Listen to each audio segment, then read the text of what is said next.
Salut, c'est Trado, content de vous retrouver pour la mise à jour de l'analyse technique du CAC 40. Alors, séance très intéressante techniquement puisque la baisse a continué. On a perdu 0,3% en séance, mais c'est pas si mal compte tenu qu'au pire de la séance de vendredi, on a abandonné 1,4%, 1,3%, juste suffisant pour venir se poser sur la zone de support hebdomadaire des 72,00, 67,60. Bon, on va faire les choses dans l'ordre parce que c'est très important. On va commencer par la structure aux États-Unis sur les données journalières et sur les données hebdomadaires parce que sinon on peut être facilement envahi par la peur ou un optimisme débordant. On va rester factuel. Le SP500, ok. Lui aussi, et non, je vais commencer par les données hebdomadaires. Il est haussier et c'est pas, enfin c'est peu de le dire, hein. Regardez la structure, toujours pareil, ok. Des pics ascendants, des creux ascendants, et on est toujours ici soutenu jusqu'à preuve du contraire par cette zone de support hebdomadaire des 58,50, 57,00. Tant que les pics seront ascendants et que les creux seront ascendants, on peut envisager que cela continue. Ok, au bout d'un moment, ça va forcément s'inverser, mais pour l'instant, spéculer à la baisse, c'est parier sur le fait que la tendance s'inverse et il n'y a aucune raison a priori de le penser, en tout cas tant qu'on n'aura pas clôturé un vendredi soir, donc en fin de semaine, en dessous des 5791, la tendance elle est haussière. Donc du coup, les données journalières, puisqu'on est aussi sur les données hebdomadaires, on voit que sur les données journalières, eh bien pour l'instant également, hein, c'est haussier. Je vais enlever les précédents repères, sinon on s'en sort plus. Voilà, les données journalières indiquent que là aussi, on est dans une situation où la tendance, elle est haussière avec des pics ascendants et des creux ascendants. On est venu martyriser le support ici, hein, en orange le bas, c'est-à-dire 5854, mais on clôture bien au-dessus. Donc il n'y a pas de doute à ce niveau, ça reste haussier et ça me fait penser furieusement à ce qu'on a eu ici, c'est-à-dire une tendance haussière qui a été l'objet d'une fragilisation lors de l'attaque qu'il y a eu ici. Vous voyez, on est venu toucher la zone de support ici, mais on n'a pas clôturé en dessous et après derrière on est reparti de plus belle. Donc je le répète, aucune alerte sur les données journalières ni hebdomadaires sur le SP500. C'est pour l'instant une gesticulation. On regarde les données hebdomadaires sur le Nasdaq. Et là, c'est pareil. On a depuis des semaines et des semaines une structure qui est haussière, qui a été fragilisée une fois ici. Et on est venu chercher le bas de la zone qui correspond au support et au creux de dos, mais là aussi, hein, on est reparti de l'avant. Et maintenant, on est, regardez comme c'est anecdotique ce qui se passe depuis une semaine, hein. Regardez, on est là, franchement, ça correspond à beaucoup de bougies rouges qu'on peut voir apparaître et qui sont anecdotiques, hein. Je viens sur les données journalières et c'est pareil à un détail près. Je sais que je me répète, je suis désolé, mais il faut penser aux nouveaux qui débarquent tous les jours. La structure, elle est haussière, elle n'est plus haussière, pardon, mais elle n'est pas baissière pour autant. Vous voyez, là, on était sur une structure qui était haussière.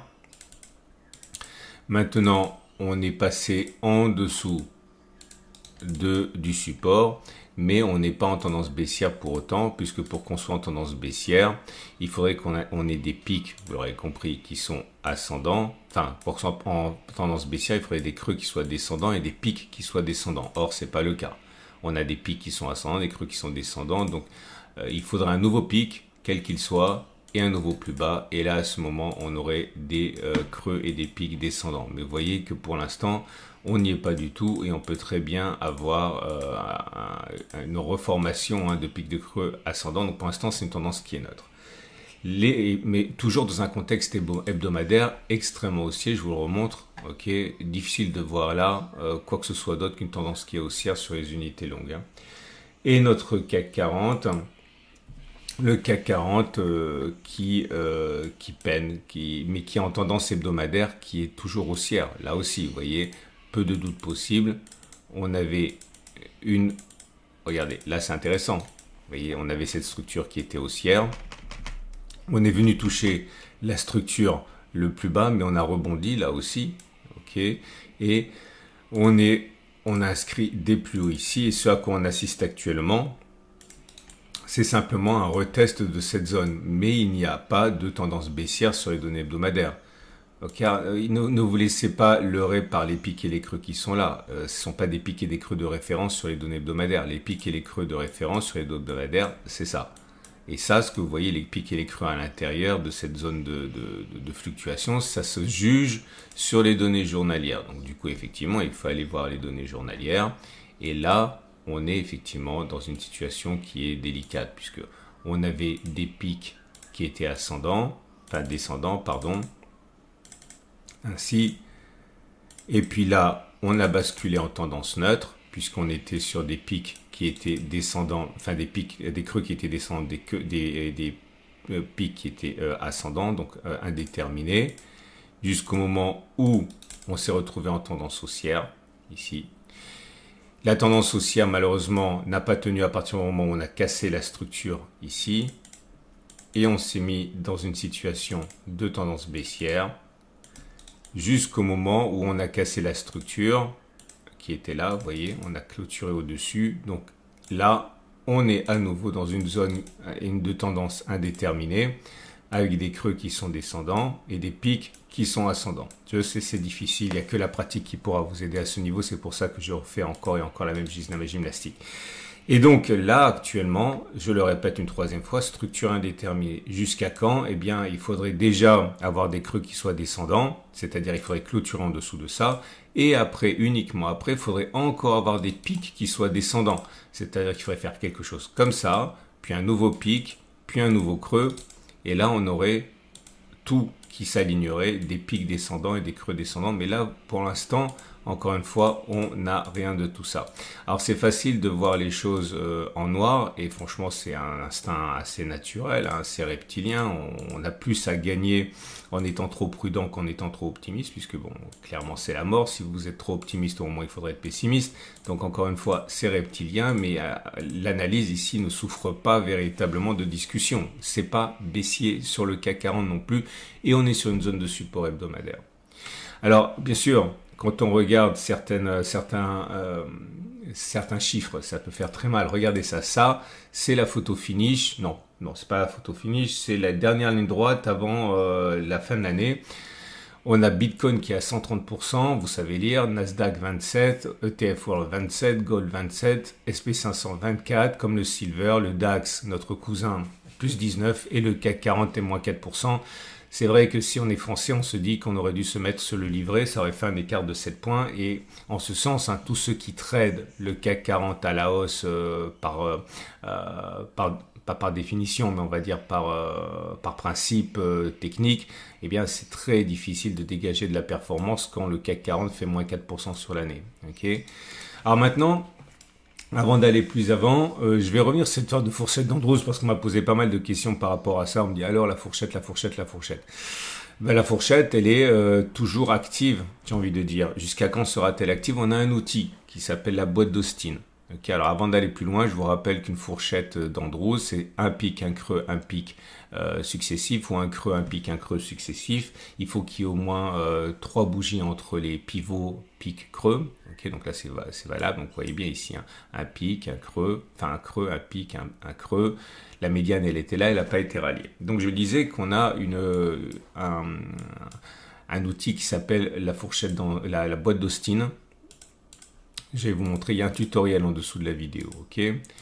Mais je vais vous l'expliquer. Regardez, là.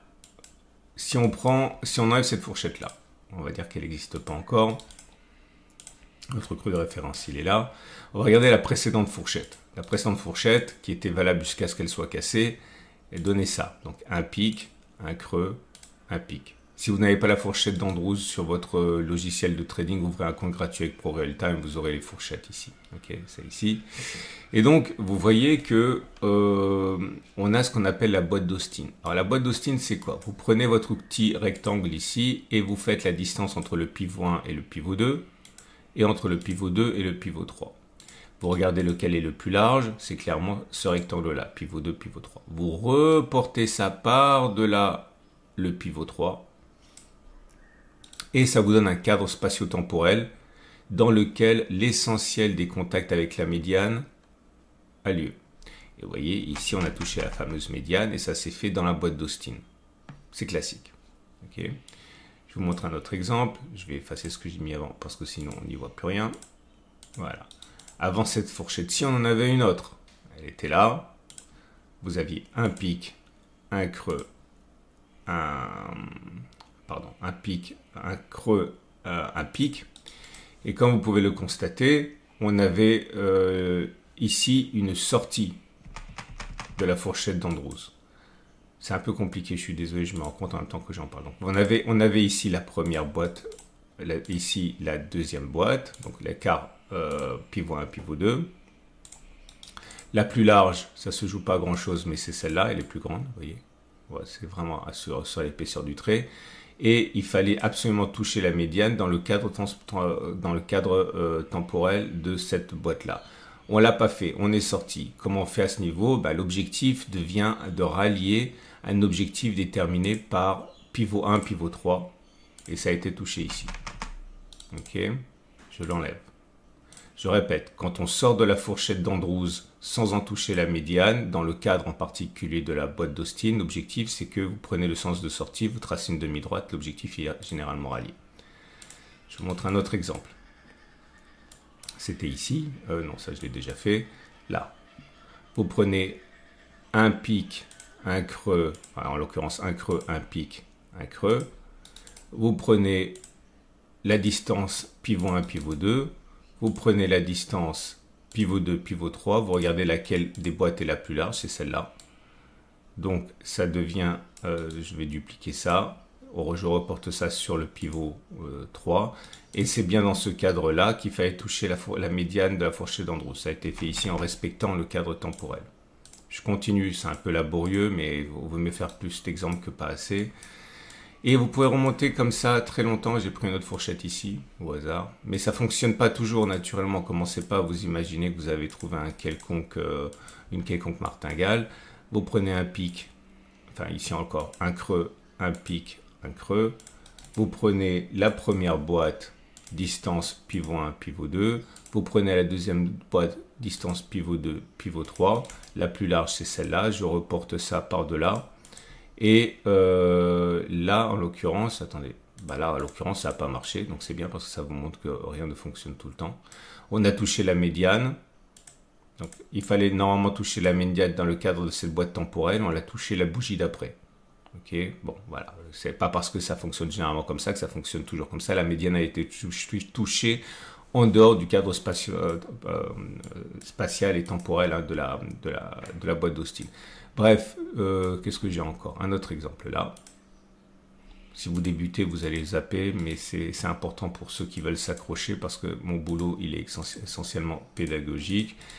Un creux, un pic, un creux. On a la fourchette d'Andrews.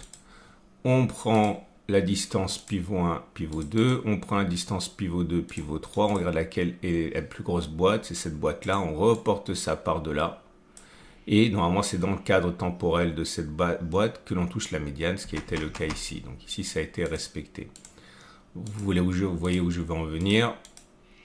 Il y a un tutoriel encore en dessous de la vidéo. Allez, un petit dernier pour la route. Un plus bas, un plus haut, un plus bas. La boîte temporelle numéro 1, c'est ça. La boîte temporelle numéro 2, c'est ça. C'est la plus large des boîtes. Je reporte ça par-delà. On a touché la médiane dans le cadre de la boîte temporelle. C'est compliqué, je sais que c'est compliqué, on peut le faire encore et encore, on va toujours arriver à la même conclusion. Okay, si une fourchette d'Andrews est valable, normalement on touche la médiane et on touche la médiane dans le cadre de la boîte temporelle. Donc, on dirait que j'en ai fait un de plus ici, ouais, pour la route, ok, pas de raison, c'est le week-end, on a un peu plus de temps, un plus haut, un plus bas, un plus haut, la médiane a été touchée ici. Est-ce qu'on a respecté le principe de la boîte temporelle d'Austin? Boîte 1, boîte 2, lequel est le plus large? Pour le coup, je pense que c'est la première, je vérifie. Ouais, c'est un peu plus large. Donc, c'est cette boîte-là. Et là, ça n'a pas fonctionné. Vous voyez, on a touché la médiane, mais en dehors de la boîte d'Austin. Ça se produit. Et n'oubliez pas que si on sort de la médiane sans avoir allié la médiane, si on sort de la fourchette d'Andrews sans avoir allié la médiane, je vous donne un exemple ici parce que je l'ai sous les yeux, généralement on va chercher la demi-droite, pivot 1, pivot 3. Donc voilà la fourchette d'Andrews qui n'a pas fonctionné. On est sorti ici sans en avoir touché la médiane. Je trace une demi-droite. Bah là, ça n'a pas fonctionné non plus. Ouais, c'est brut de décoffrage. Hein. Ça n'a pas fonctionné. Bon, bref, vous l'aurez compris. On verra pour les refus de médiane, comme on dit plus tard. Ne soyons pas pessimistes. Ce que je voudrais simplement indiquer pour l'instant, oulala, c'est dégoûtant. On voit rien. J'efface tout. Voilà. Donc, si je reviens à ma fourchette d'Andrews, qui est la toute dernière, celle qui n'a pas encore été validée. Mon plus bas, mon plus haut, mon plus bas. Je fais mes repères, mes boîtes. Voici la boîte numéro 1. Voici la boîte numéro 2. Laquelle est la plus large? C'est très clairement la boîte 2. Donc je reporte cette distance par-delà le pivot 3. Et on a cette distance-là hein, pour aller râler la médiane. Donc ça nous laisse encore pas mal de temps. Okay, ça nous laisse pas mal de temps, mais vous l'aurez compris, si on ne va pas chercher la médiane et qu'on sort de la fourchette d'Andrews sans en avoir touché la médiane, l'objectif ce sera de tracer une demi-droite, pivot 1, pivot 3 et d'aller chercher un contact avec ça. Rien ne vaut la pratique. Ça fait 16 minutes, c'est extrêmement long, j'en suis désolé, mais il faut bien que je vous apprenne quelque chose à chaque fois. Donc voilà où on en est. On va donc passer, ça sert à rien de parler des autres choses, c'est ce qui compte le plus, hein, cette histoire. À noter également qu'on a continué de baisser. On avait un gap ici dont on se demandait ce dont il s'agissait. J'avais dit que si c'était un gap de continuation, il fallait prendre la distance parcourue avant le gap et puis reporter par-delà le gap. On n'a pas encore touché l'objectif. Le toucherons-nous? J'en sais rien. Mais en tout cas, ceux qui ont pris cette option baissière ont, on va dire, la main. On va donc passer au trade du jour, tout naturellement. Votre rendez-vous avec IG. IG, bien plus que du trading. Une équipe d'experts à vos côtés. Si vous êtes haussier, tout dépend de l'unité de temps. Hein. Si vous avez du temps à patienter et que vous voulez partir du principe que la tendance haussière va se remettre en marche au bout d'un moment, eh bien vous pouvez acheter maintenant. Okay, vous pariez sur des plus hauts, retour sur les plus hauts, stop de protection en dessous de la zone de support hebdomadaire. Vous avez facilement un ratio gain risque supérieur à 1. Si vous avez un biais qui est haussier mais que vous êtes un petit peu plus, on va dire, nerveux, vous pouvez acheter maintenant. Considérez que la médiane va être respectée et que la fourchette va être respectée aussi. Retour sur la médiane. Stop de protection en dessous des plus bas. Vous avez un ratio gain risque de 1,5. Ça passe aussi. Okay. Si vous avez un biais qui est baissier, eh bien, il faut partir du principe qu'il va y avoir un refus de médiane. Donc on va aller chercher cette zone-là. En termes de ratio gain-risque, qu'est-ce que ça passe? Vous visez un retour sur l'objectif du pivot 1,3. Si je mets mon stop de protection dessus, ça fait un ratio gain-risque de 1,2. Ça passe aussi. Bref, l'analyse technique ne vous permet pas de lire l'avenir, mais on va dire que statistiquement, vous savez ce qui peut se produire ou pas. Et après, c'est une question de ratio gain-risque et de probabilité. Hein. Voilà, on a fait le tour. Très longue vidéo. Pour moi, les choses sont toujours en cours. Hein. J'ai acheté la semaine dernière à 72,44. Mon stop de protection est à 69,97. Il n'y a plus qu'à attendre. Okay, je vous rappelle que j'ai mis plusieurs vidéos importantes. Lors, si vous voulez profiter d'une année 2025 possiblement très positive, si on en croit les analystes, aussi positive que 2024 peut-être, vous avez une vidéo pour ça. Si vous voulez profiter de la vidéo ETF pour avoir une stratégie de long terme, et bien là aussi il y a plein de zones d'accumulation rationnelle qui sont déclenchées. Pensez à regarder parce que l'investissement c'est quand même plus facile que le trading. Je vous souhaite une excellente journée et je vous dis à demain pour la mise à jour.